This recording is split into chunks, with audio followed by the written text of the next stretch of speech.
Welcome to a very special edition of Cultural Caravan TV, where we are honored to be joined by diplomatic trailblazer, Ambassador Harriet Lee Elam-Thomas.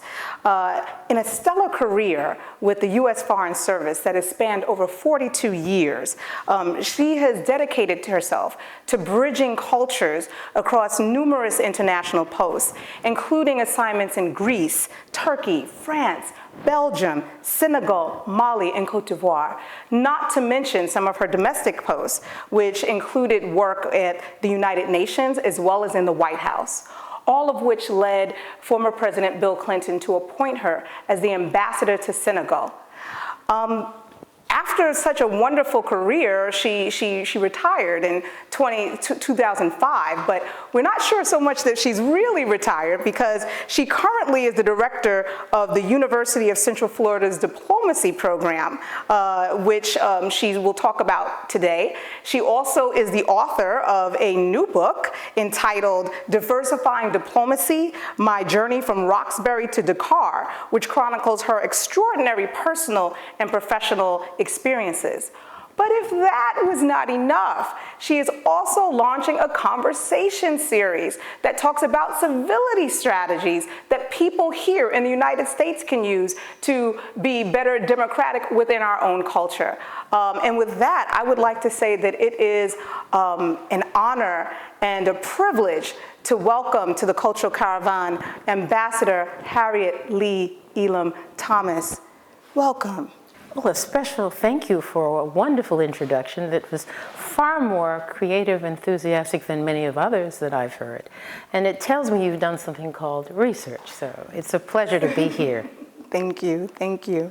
Ambassador, to a lot of our audience, you will represent something of a hidden figure of international diplomacy. So I'd like to talk to you a little bit more about your beginnings before all of the accolades and the assignments and things of that nature. In your book, this wonderful in-depth book, you talk about your extraordinary family and all of their accomplishments, yet you grew up being known as the little Elam girl. How did you go from this sort of shy or somewhat overlooked young lady to the person that you are now? What was it like growing up in those circumstances? To be very candid with you, it's hard to say specifically what happened. I do realize, though, that once I had heard the term little Elam girl once too often, I had to establish who I was and told this member of our church, my name is Harriet. I have a first name, and my mother named me after Harriet Tubman. And I really, truly was not happy being called the little Elam girl. And one used to say, there she goes, that little Elam-y. Well, that was just not what I wanted to hear.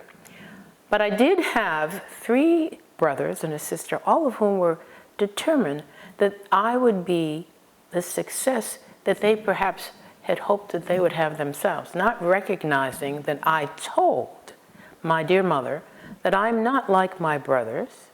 I don't think I'll ever learn Latin, so take me out of Latin school. I was a very reluctant visitor to museums and to performing arts presentations, never knowing 30 years later I would be responsible for indeed welcoming major artists and mounting major exhibits about the United States abroad. But as a young woman, I will give a lot of credit to my parents, who were from the South, from Aiken, South Carolina, and a place called Chase City, Virginia, neither of whom had more than a high school education, but in their view, education was the one way to move away from discrimination. And so their focus was to be sure that children had the best opportunity to go to school. It sounds like you had such a strong grounding, a strong foundation with your family when it came to education and your growing up in Roxbury. But again, how do you go from this little girl in Roxbury to an interest in the Foreign Service? Like, what sparked that? What sparked your international journey? When I was a junior in college, I was a candidate for a program called the Experiment in International Living. And while I was accepted to be a participant, I did not receive a scholarship. And so when the dean of the School of Business Administration called and asked, "Miss Elam, are you going to France?" I said, "No, sir, I received the acceptance, but I don't have the money." In 2 weeks' time, I received a call back from him saying a group of businessmen in Boston who wish to remain anonymous are providing you a scholarship to go to France. And I was ecstatic, never knowing that that experience would change my life. I lived with a French family who accepted me as I was. I traveled with them around Lyon, France, and one day someone said, "La noire, comme elle est belle." No one had ever said, "The black one, how pretty she is." And I'm 18, 19 years old. Trust me, I didn't know what to do with hair, or makeup, or anything. It was just me in my natural state, and they found beauty in me as a person. That made a significant impact on me, and I don't think I could have ever thought about a career in foreign affairs if I were not so well received in a place that I really didn't know, in a language that I really didn't know then, better than I was in my hometown of Boston, Massachusetts. And I could see why you wouldn't want to go further with that. That's very appealing to have that sort of response. So what type of steps did you have to take? I know the process is a little bit different now, but what type of steps did you have to take to get into the Foreign Service back then? Pretty rigorous. You take the Foreign Service exam, which is one very much like the bar exam. And you have opportunities to take it more than once, which I did, in order to pass it. Then you have to pass an oral assessment. And that oral assessment will test your ability to be cognizant of world affairs, as well as handle yourself in a crisis situation, because you will be given simulations on what to do. Thanks to 3 African-American diplomats who grilled me for weeks prior to my taking the oral assessment, I passed the oral assessment. One was Bill Davis, the other was Robert Dumas, and the third was Ambassador Edward Perkins. 2 of them have passed away, but they really were determined that this young woman was going to get through that process, and I will be forever grateful to them. It seems like you had some very crucial support at the beginning of your career. At the same time, in your book, you detail how when you started off, while there were a number of African Americans, even in senior positions within the State Department, there weren't as many women of color. Furthermore, you did outline some experiences that were sometimes awkward, if not hostile. So how did you deal with that? What were some of the experiences that you had that were challenging, and how did you make it through? Well, the first I remember were 2 young men who were working with me in the cultural section of the embassy in Abidjan. Both happened to be African American males. And I was their supervisor. They were very debonair, and they didn't like working on weekends because weekends were time for them to play. But in those days, we in the United States Information Agency would take movies out to the villages of the Ivory Coast to tell America's story, to help tell America's story, warts and all. And very often that would take place on weekends, or they wanted to borrow the video machines so that they could watch their own films at home. These are 2 things that you just should not do with Uncle Sam's property. And so I was rather critical of them in not being truly serious about their professionalism. And they said to me, "How could you do this to us, a sister?" And I said, because if I'm not honest and straightforward with you, this system will eat you alive. It is terribly competitive.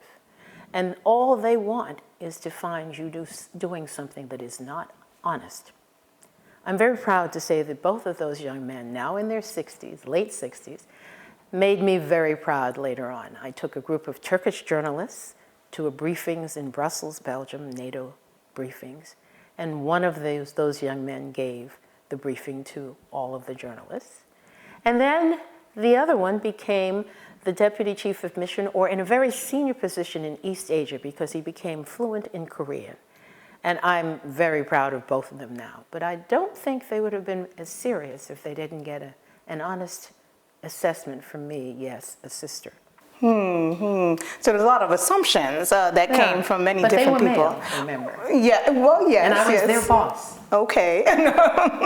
Actually, speaking of your role, can you tell us a little bit more about some of the highlights in terms of the roles and responsibilities that you had in some of your foreign assignments? I think some people have a conception of what are the ins and outs of being an ambassador, but there were other posts that you held as well in Turkey, in Greece. What were some of the highlights of your roles and responsibilities in your career? First and foremost, it's not cocktail parties and receptions. It's not? No. And you don't always have dignified people speaking to each other in kind terms at a reception, because it can be a very dangerous world. And when I served in Turkey, I left a performance of an opera at the Topkapi Palace. And my driver noticed that there was a projectile coming out of the car parked next to mine. And if he had not noticed that, both cars, the other gentleman and I were going to get in our cars. I would not be here speaking with you today. That was a very serious come to Jesus, Muhammad, Buddha talk. And I think I wore the man upstairs out that evening, because I said, I promise I love my parents, but I'm not ready to see them now. That said to me, this is very, very dangerous, a very dangerous business. That was in Turkey. And again, in another situation in Athens, Greece, they had killed 4 Americans. And I thought that they would not bother an African American at that time during the height of anti-Americanism. Well, they tried to kill an American man who was working at the military base in Athens at that time. So I learned that this really is not an easy profession. You are out there representing the United States of America. As ambassador, you are the president's representative. Any of the negotiations that go on in that country are done through you and no one else. If a crisis takes place, September 11th, you are responsible for 534 people in a country which you can't say you know all about it, every nook and cranny. That's a heavy responsibility. And it's certainly not all cocktail parties and receptions. And I think that is a perception that it must be very, very glamorous, but clearly there were a lot of challenges to it. What was some of your day-to-day life? You know, when you weren't, making sure that you weren't in danger. And I know it wasn't all cocktail parties, but what was some of your day-to-day, or some of the things that you are most proud of in terms of your work in those assignments? Well, very often there was a heightened anti-Americanism feeling in Greece, Turkey, and Cyprus. And some of it we brought upon ourselves. And I found that the one way to counter that most effectively was through the use of arts. And while I've been the host of Rostropovich, Leonard Bernstein, Dance Theater of Harlem, Twyla Tharp, Alvin Ailey Dance Company, Buddy Guy, Chick Corea, it was the Dance Theater of Harlem that really made the impact in terms of what we needed to be done in Athens, Greece. We wanted to have their performances televised throughout the country during the summer of the heightened anti-Americanism in Greece. This is in the mid-'80s. But the only way we could do this was to negotiate the payment of a fee of $40,000 to the Dance Theater of Harlem. The Greeks were only going to do this in Greek drachma. Now, what is an American performing artist group going to do with $40,000 in Greek drachma?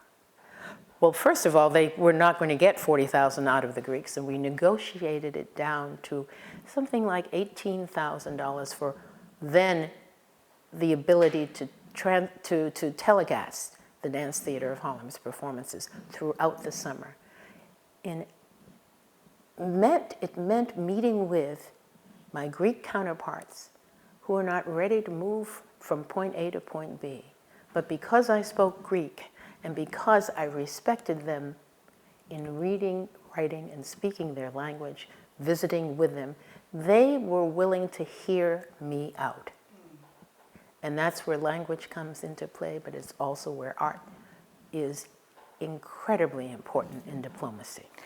Yes, and it seems like you've utilized so many different strategies, whether it's leveraging the arts or leveraging just the demonstrated knowledge of the cultures that you're encountering, knowing the language, knowing their customs, and letting them know that you've actually made an effort. Of all of those experiences, what are some of your biggest takeaways in terms of your career as a diplomat? Well, I'll begin with the takeaways, and that is, if you're not prepared and if you really aren't sincere about your interaction with the country where you are assigned, you will not be an effective diplomat. And therefore, you are going to need to know not only the language, but something about the culture, because they will know more about you as Americans than you ever imagined. They make it their life's work to figure out what makes us tick. So we need to be doubly prepared to understand what the body language is all about, what the historical background is when they're sitting down discussing an issue with you with which they may not agree in terms of what American foreign policy might be. And you cannot do that on the fly, so to speak. So my one big takeaway is being prepared and doing your homework. Sometimes we think we can get away with just knowing a bit on the surface. But it does not work in diplomacy, and you can't expect a response or the answer that you want overnight. Patience is important.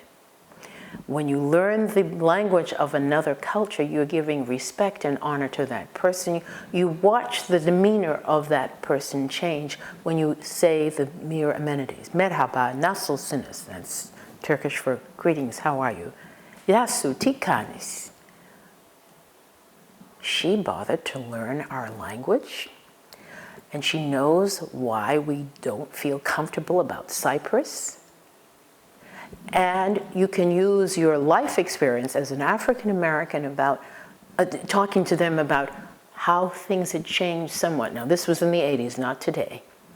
I said, if I felt the way you feel about the Cypriots and your feeling about the Turks, these are Greeks, I wouldn't be here as the American diplomat working in the cultural center, bringing the performing artists and the art exhibits that you are so thrilled to have, because I wouldn't be in the Foreign Service. So you have to move away from your anger and be willing to sit down with people who you don't agree with. Now, I must say, you asked about perceptions and how we feel about U.S. foreign policy today. I'm very pleased that I'm retired. I no longer have to try to explain the American electoral system or the psyche of America today, because if I did, I think I would not be very successful. But I can say that there are young diplomats, one of whom you happen to know, working really in the trenches, making an effort to integrate and to become personally effective in delivering America's message, because they work with one another on a daily basis. So you would often hear people say, we don't like America's foreign policy, but we do like Americans like you. What better way to begin to bring down and bridge some of these almost insurmountable differences through eating, spending time learning what their literature is about, their plays. I went to more plays in Turkish. How would you like to see Antigone in Turkish? No, it was Yupik, rather. That was stretching my imagination a bit. But I did that because it was part and parcel of my role, and I had to give respect to the country that had brought that troupe to do a performance of Antigone in Greece, rather. It is an uphill battle now. I was in France this past summer. People were not happy with our government. That was this past summer. I don't think I'd like to be there this past week. And my heart goes out to all of the diplomats who are working, but there's still loyal to the Constitution of this country, not necessarily to the leader in office. Strong, powerful, and wise words that I think are going to fortify our wonderful service people abroad, as well as our audience. They deserve to be commended, and they really are loyal to the United States Constitution. So what would you say would be your overarching message to young people, or actually career changers, because we know there are many different types of people that enter the Foreign Service. What would you say to them at this time in terms of the overarching message about entering into this extraordinary field? Your question is well timed, because I have a young woman who's about to become a Pickering Fellow and become a career diplomat. And she spoke with me at length this past week. Am I making a wise decision? Well, the path to become a career diplomat is such a long one. She's managed to become past one of the first steps. We are praying that maybe the administration will have changed by the time she's actually an active diplomat. She's received a fellowship for 2 years of graduate school and then becomes a career diplomat.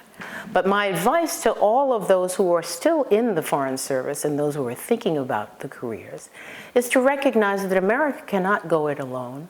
We are so powerful because of our diversity, but we can't be diverse if we don't want to welcome other people from other parts of the world who bring a totally different perspective, a richness that none of the other countries that are so monolithic can bring to the world. And I remind them that they never touch people or anyone so lightly that they do not leave a trace. I thank Peggy Tabor Millen for having raised and brought that statement out to the rest of us. But it is one that I find most appropriate for young diplomats. And I look forward to welcoming others into the profession, because our leadership will not be there henceforth and forevermore. And we need the bright and enthusiastic minds and the most tolerant of the younger generation that is coming into the service. From your words to some of these professionals' ears. Inshallah. Thank you. Well, we thank you for joining us for another very special edition of Cultural Caravan TV. We encourage you to continue to watch, tell a friend, write, tweet about it, and even make a donation.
you would like to support these broadcasts, we encourage you to send contributions to P.O. Box 300851, Jamaica, New York 11430. Thank you.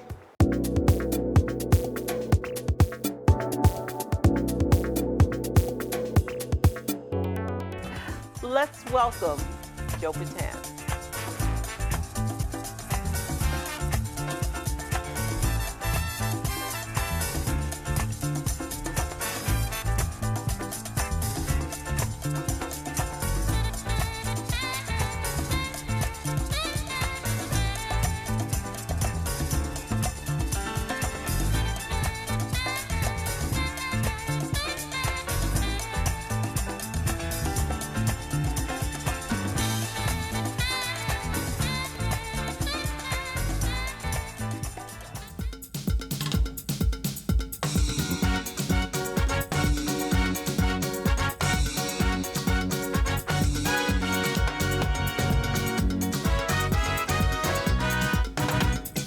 They jumping in the city, West Indian happy, happy whole time.